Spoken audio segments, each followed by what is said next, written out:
وقتی میگم میخوام دندونتون رو بیمه کنم به خاطر اینه که اینا وسایلی هستن که جلوگیری میکنن از اینکه پاتون به مطب دندون پزشکی باز بشه. من دکتر مهدی سعیدی هستم و اینجا استودیو لبخنده.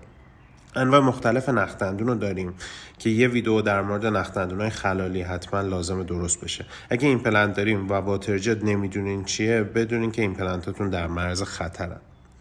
در مورد نخ دندون و مسواک یه سری چیزایی میدونین.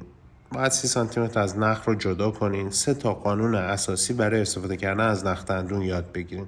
1. کدوم انگشتم رو استفاده کنم. 2. فاصله انگشتا چقدر باشه. 3. کدوم دست داخل دهان بره.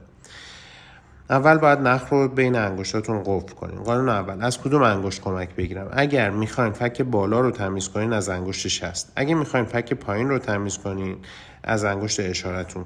فک بالا انگشت شست، فک پایین انگشت اشاره. اینجوری هیچ وقت یادتون نمیره. قانون دوم: فاصله انگشتا چقدر باشه. اگه فاصله انگشتا زیاد باشه اینطوری نمیتونین خوب نخ رو کنترل کنین، به لثتون آسیب میزنین.